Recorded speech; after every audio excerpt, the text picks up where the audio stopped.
گفتاری ادبی از سلسله خوانشی بدیعی از روی پوستی داریوش رحیم‌زاده عشق ناتمام. قسم 27. افتادن به دام.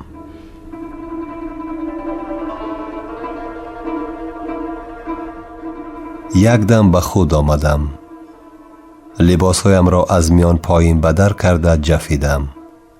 شمال داده آن را به نمناکی رسانیدم. زین را فراورده عرق پشت اسب را پاک کردم. گلیم صخری جانور جانسپار را در شمال تراوانده ته کرده در پس زین اسب بستم. میانبند سمن را محکم کردم. از کوه خواجه مومین سمت را معین نموده به طرف دیهه چوبک به خانه اکای سفر رهسپار گشتم. از دل گذرانیدم که خیریت گپ لطیف صاحب دروغ برآمد. سرحد حالا هم آزاد بوده است. آن را نه بالشوای قراولی می کرده است نه باسمچی. به دیه نزدیک شده خانه اکای سفر را گم کردگی برین شدم. سراغش را از یک رهگذر پرسیدم. ای اکا، آدمی اینجایی نمیتابی کو؟ از کجایی؟ باز افغان پفخان نباشی؟ کمان پمان نآوردی بخریم؟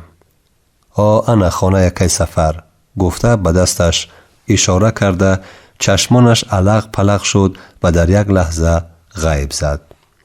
من به سمت خانه اکای سفر اسب تازاندم که تیزتر برسم و سر و تن خود را به خوبی قاق کنم، کمتر گرم شوم، زیرا که بین دو شانم به سوختن در آمدگی بود.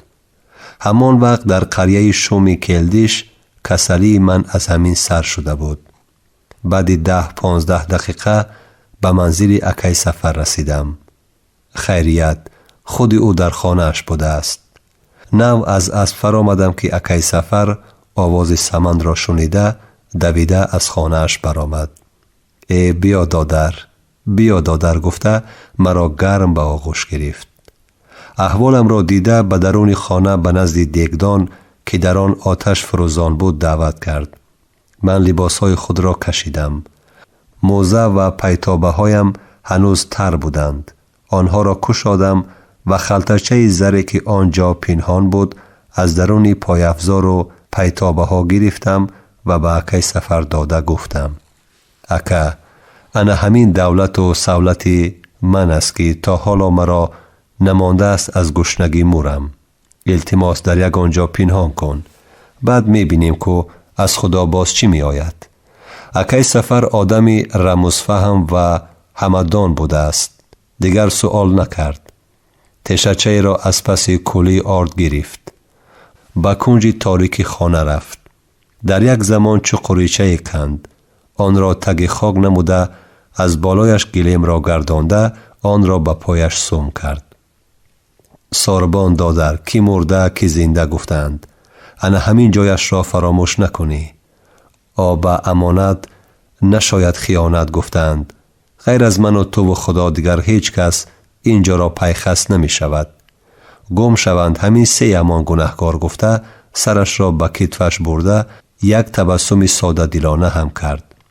همان زمان از دل من گذشت که عجب مردمی. بگوی که دوستت کیست تا من بگویم خودی تو کیستی. اکای سفر و اکای برادری یک سیب 2 کفان.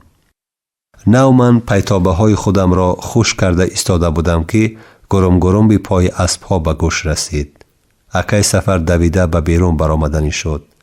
در را کشادن زمان 3 آدم ملتقدار با 60 نوگ کمانهایشان به پیش برقوار به خانه زده در آمدند.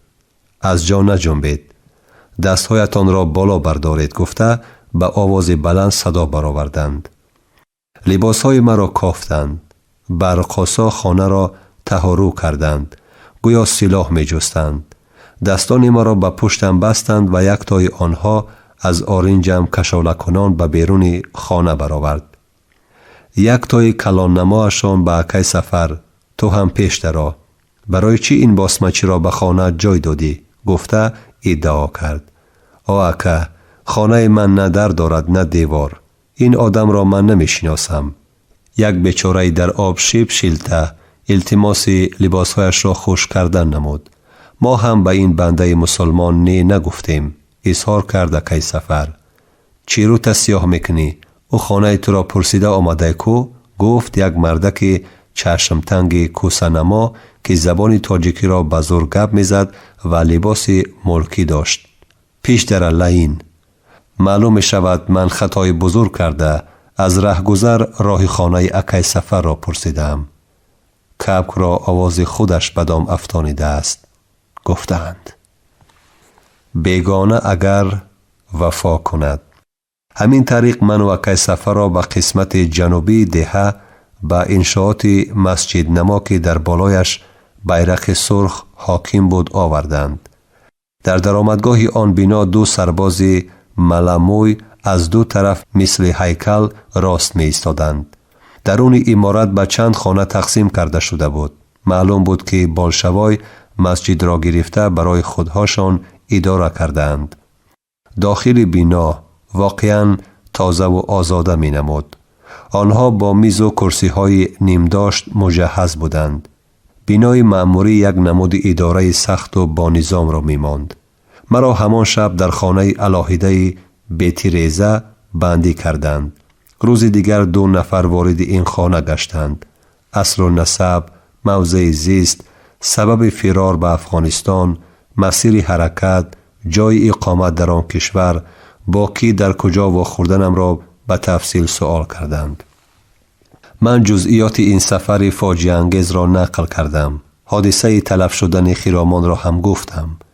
هرچند پرسوپاس مقصدناک بود، نام آشناهای خود اکی براتلی، اکی سفر، لطیف صاحب را آشکار نکردم.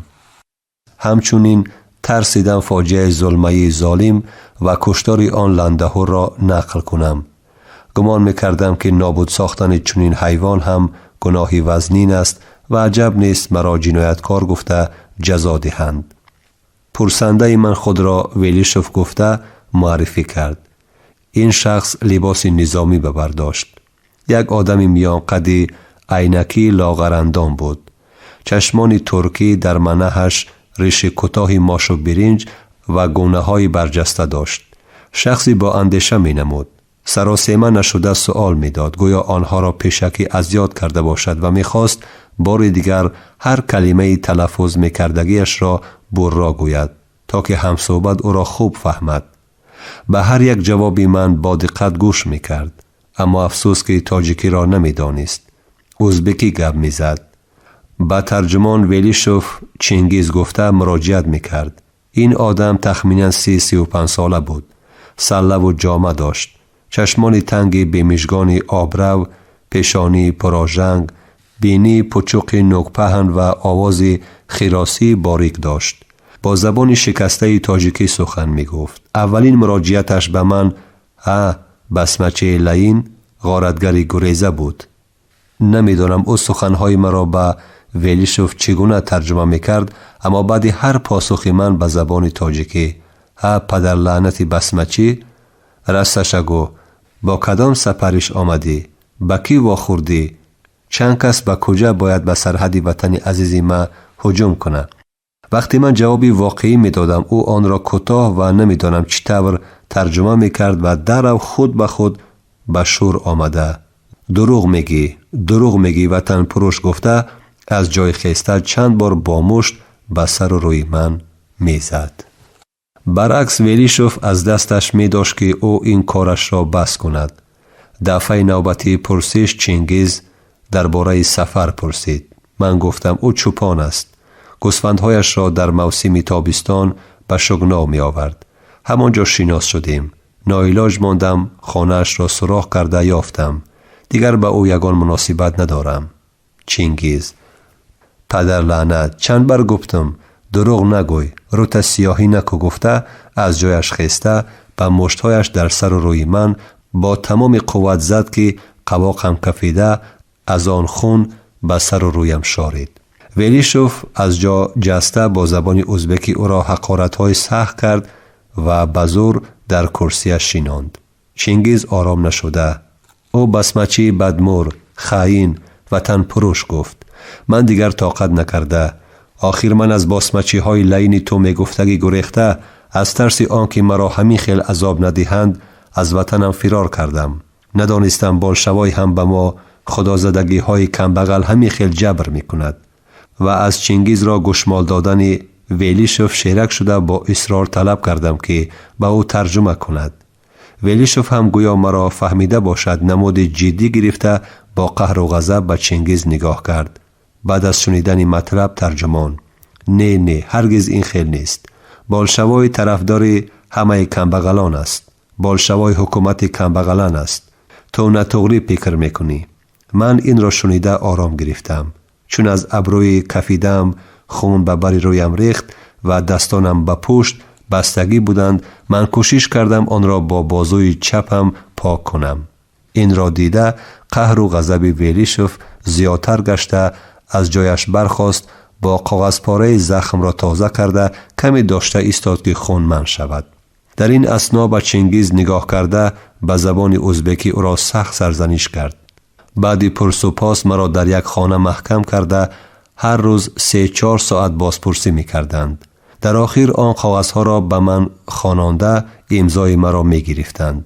راستی من تاکیدهای لطیف صاحب را به حساب گرفته نمی توانستم که نسبت به نامه مخفی به کسی چیزی گویم. می ترسیدم که مبادا این آدمان از نفران گفتگی آن تاجیک افغانستانی نباشند که به سرم باز یگان بلای دیگر بیاید. مخصوصاً خواطریم از ترجمان قضیه به من رخ داده چنگیز که شخص نهایت دغل، بدگمان، گباف، آدم بدبین و مایل به گناهکار کردن این فقیر بود زیادتر می گردید. از همین لحاظ فرصتی برای خود مناسب را انتظار بودم.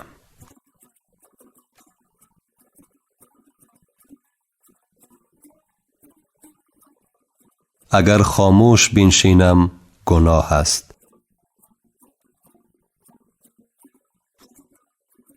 در روز ششم محبوس چنگیز از نام ویلیشوف اما با قناعتمندی آمده به من اعلان کرد که 2-3 روز بعد مرا با دیگر بندی ها به دوشنبه می برند.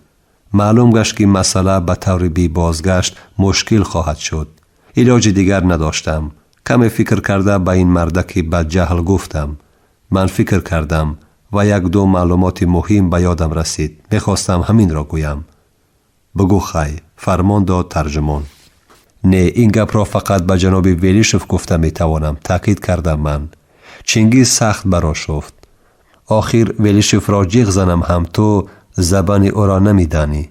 اول به من میگویی، به من پمیدی خائن وطن پروش؟ ویلیشوف آدمی کلان. بعد 1 هفته میشود. آن وقت تو اینجا نیستی دیگه. بگو ارچی کی است. قاطعانه گفتم. نصیب مردن باشد میمرم، اما با کسی دیگر این را نمیگویم. علاج داشته باشید به جناب ویلیشوف گپی مرا رسانید گفتم. چنگیز نهایت به غضب آمد. مرا حقارت داده. ای نخلف، یگان دروغ جنت را خریده نمیتونه. گوی چی گپ داری؟ من که در عمر کوتاهم همه بلا را دیده بودم. از چنگیز بدگوهر با ادبانه معذرت پرسیده سخنش را رد کردم. چنگیز 1 نفر دیگر را دعوت کرد و گفت ویلیشوف بعد 3 روز اینجا می آمده است. رفتن کاروان محبوس ها را به شهر دوشنبه به تأخیر مانده نمی شود. اگر دروغ گویی، فریب کنی، گناهت چند کرته زیاد می شود. مردک گفت نه جناب سردار، من دروغ نمی گویم گفتم. ویلیشوف بعد 4 روز رسیده آمد. خیلی خسته اما آرام می نمود.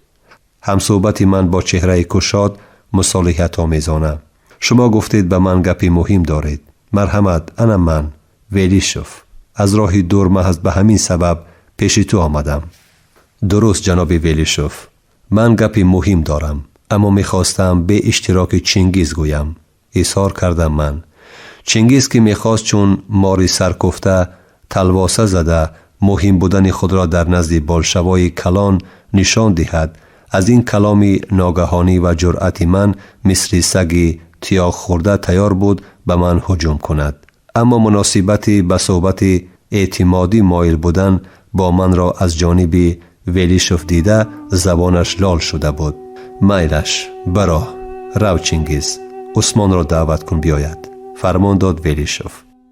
بعد چند دقیقه یک جوانمرد 25-30 ساله سفید پوست، قامت بلند، چشم و ابرو سیاه، باریشی کوتاه، سله خرد، جامه نیمداشت وارد خانه کاری گشت. با آدابانه عرض خدمت کرد. مرحمت، گوی هر چی که داری. من دیوانه به دوستانش سلام فرستاد. ویلیشوف به من نفهمیدم. دیوانه به دوستانش سلام فرستاد، تکرار کردم من. ویلیشوف از جا برخاسته دیوانه گفته اوضاعش به کلی تغییر یافت. ناگاه به زبان شکسته تاجیکی زیارتتان قبول باد مرید، گفت با تبسم و فرمود که دستان مرا کشایند. جوان ناشناس فرمان را اجرا کرد. من فرصت را غنیمت دانسته جناب ویلیشوف التماس امکان باشد می فرموده تا چینگیز دیگر بین ما ترجمانی نکند و معذرت عثمان هم یک لحظه ما را تنها گذارد. ویلیشوف این را با قناعتمندی قبول و با ترجمان با تبسم اشاره برآمدن کرد. شما گفتار ادبی را از سلسله خوانش بدیعی از روی پوست داریوش رحیمزاده عشق ناتمام در قرائت دلشاد الصمد شنیدید. کارگردان خیرالله فتح‌الله، محرر عابدجان سیدزاده.